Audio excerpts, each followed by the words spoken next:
Om Swastiastu. Masih di channel Gria Taksu bersama saya Ratu Ayu. Pada kesempatan kali ini saya akan membahas tentang ciri-ciri orang melik. Nah, sebelum itu mohon dukung kita dengan cara like, subscribe, dan jangan lupa untuk menekan tombol lonceng yang ada di sebelahnya, sehingga teman-teman bisa selalu mendapatkan update terbaru dari konten yang kami buat, tentunya konten yang bermanfaat untuk kita semua. Nah, apa yang dimaksud dengan melik? Melik adalah suatu anugerah pada saat kelahiran seorang anak yang teramat besar dari Tuhan Yang Maha Esa atau Ida Sang Hyang Widiwasa. Orang melik ini memiliki energi kesidian atau energi spiritual yang jauh lebih besar dari kelahiran normal. Semua terjadi disebabkan oleh karma di kehidupan sebelumnya. Karena di dalam Hindu kita percaya adanya reinkarnasi atau kelahiran kembali. Karena di kehidupan sebelumnya orang tersebut berprofesi sebagai penekun spiritual, sehingga ketika bereinkarnasi kembali orang tersebut membawa energi dari kehidupan sebelumnya yang menyebabkan orang tersebut terlahir melik. Nah, semakin cepat seseorang mengetahui bila dirinya melik, maka semakin bagus, sehingga bisa segera dilakukan upacara penebusan untuk menghindari kemungkinan-kemungkinan buruk dari melik tersebut. Karena jika tidak mendapat banten penebusan atau pengeruatan, maka biasanya orang melik ini sesuai dengan kelahirannya, ada yang diambil pada saat baru bisa berjalan, kemudian ketika baru menikah, dan juga ada yang diambil pada saat baru memiliki anak. Dengan pebayuhan melik atau pengeruatan ini akan dinetralisir kekurangan-kekurangan yang ada dalam dirinya atau menghilangkan apes maupun kesakitan-kesakitan yang terjadi dalam kehidupannya. Karena pengaruh melik ini memiliki kekuatan yang bisa bersinergi, sehingga apabila segera dilakukan upacara penebusan atau pengeruatan bisa mengakibatkan keseimbangan yang terjadi dalam kehidupannya, sehingga energi positif tersebut bisa bersinergi agar terjadi keseimbangan antara buana agung dan juga buana alit. Karena sesungguhnya orang melik adalah menjadi berkah bagi dirinya sendiri, kemudian menjadi berkah untuk keluarganya, dan juga menjadi berkah untuk lingkungan yang ada di sekitarnya, yang akan mengantarkannya ke alam kebahagiaan, baik skala maupun niskala. Jenis-jenis melik ada 3, yaitu yang pertama adalah melik atnyana, yang kedua adalah melik ceciren, kemudian yang ketiga adalah melik kelahiran. Nah, jadi di sini akan saya bahas satu persatu. Melik atnyana ini biasanya ditandai dengan sering bermimpi tangkil atau sembahyang ke pura, atau sering bermimpi berpakaian serba putih atau menjadi orang suci, dan juga biasanya bisa melihat roh halus dan bahkan bisa berkomunikasi dengan roh halus tersebut. Kemudian yang kedua adalah melik ceciren. Melik ceciren ini biasanya ditandai dengan adengan atau tai lalat yang besar yang ada di kemaluan, baik laki-laki maupun perempuan, atau disebut dengan apit wangki. Kemudian kepala memiliki usahan sejumlah 3 atau lebih. Kemudian berambut gimbal, biasanya terlihat ketika berusia 2 tahun. Jadi walaupun sudah dipotong ataupun digundul, akan tumbuh rambut gimbal tersebut. Kemudian tangan dengan jari yang lebih. Selanjutnya lidah poleng. Jadi warna lidah ini memiliki 2 warna, yaitu hitam ataupun coklat. Kemudian yang ketiga adalah melik kelahiran. Melik kelahiran ini biasanya memang banyak sekali yang terjadi. Jadi akan Ayu bahas satu persatu, yaitu yang pertama adalah bayi yang lahir di Wukuwayang. Kemudian anak tunggal atau anak yang tidak memiliki saudara. Kemudian tibe angker, yaitu bayi yang lahir dengan badan dililit tali pusar dan tidak menangis. Kemudian tibe sampir, yaitu bayi yang lahir dengan leher dililit tali pusar ataupun berkalungkan usus. Kemudian jempino, yaitu anak yang lahir prematur.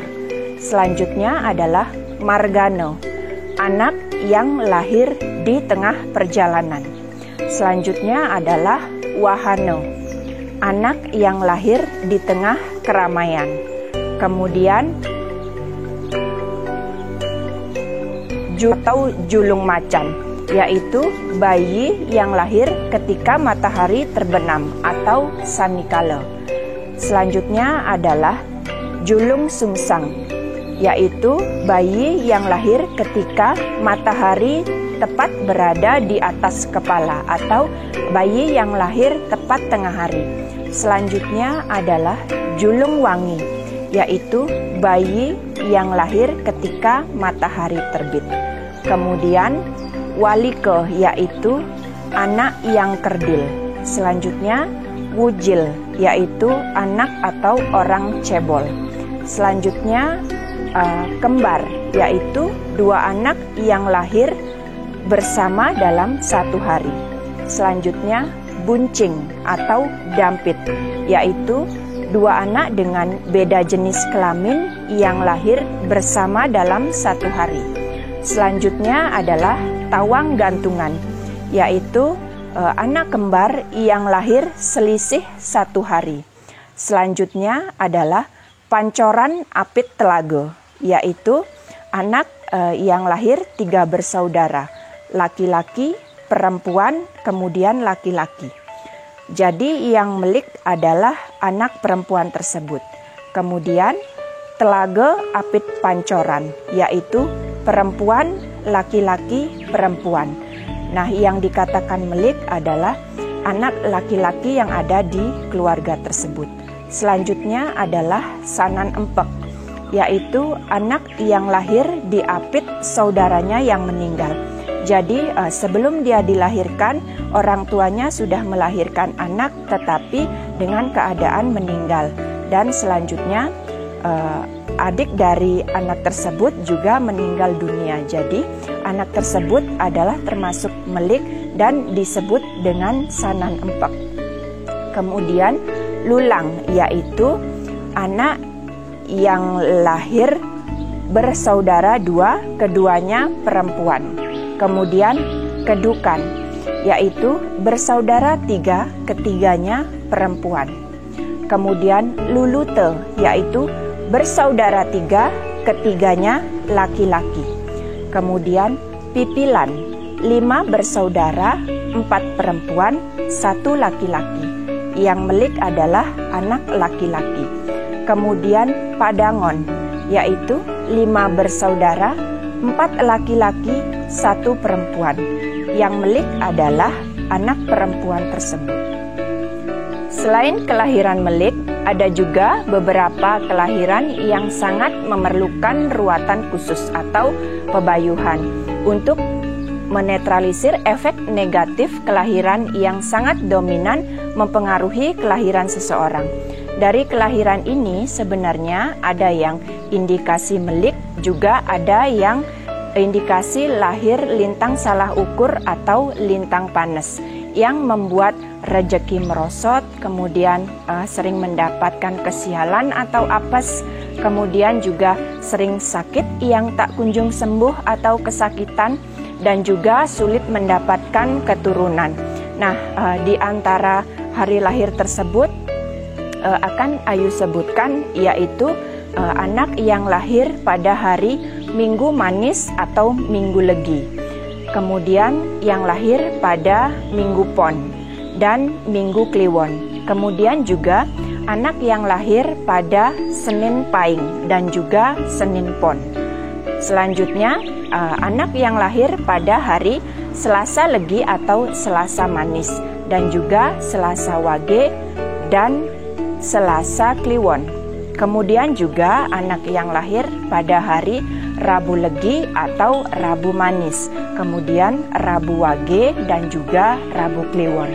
Selanjutnya anak yang lahir pada hari Kamis Manis atau Kamis Legi, kemudian Kamis Pahing, Kamis Pon dan juga Kamis Kliwon. Selanjutnya anak yang lahir pada hari Jumat Legi atau Jumat Manis, kemudian Jumat Pahing, Jumat Pon, dan Jumat Kliwon. Selanjutnya, anak yang lahir pada hari Sabtu Legi atau Sabtu Manis, kemudian Sabtu Wage, dan juga Sabtu Kliwon. Nah, itu tadi Ayu bahas tentang ciri-ciri orang melik. Tentu saja yang kami bahas di sini adalah menurut versi kami, versi Gria Taksu yang kami dapat dari hasil tenung alam semesta. Tentu saja semua ini pasti memiliki kelebihan maupun kekurangan. Jadi untuk teman-teman yang memiliki pengalaman tentang orang-orang yang melik ataupun memiliki anak ataupun memiliki saudara ataupun kerabat yang termasuk dalam orang melik yang sudah Ayu sebutkan tadi, silahkan berbagi pengalaman dengan meninggalkan pesan di kolom komentar sehingga kita bisa saling berbagi, karena tentu saja pengalaman maupun pengetahuan yang kita miliki apabila kita bisa membaginya kemudian bisa bermanfaat untuk orang lain, tentu saja akan baik untuk diri kita sendiri maupun untuk orang lain. Terima kasih sudah menyaksikan video ini. Semoga apa yang Ayu sampaikan kali ini bisa bermanfaat. Sampai jumpa di lain kesempatan. Salam santun dan rahayu. Om Santi Santi Santi Om.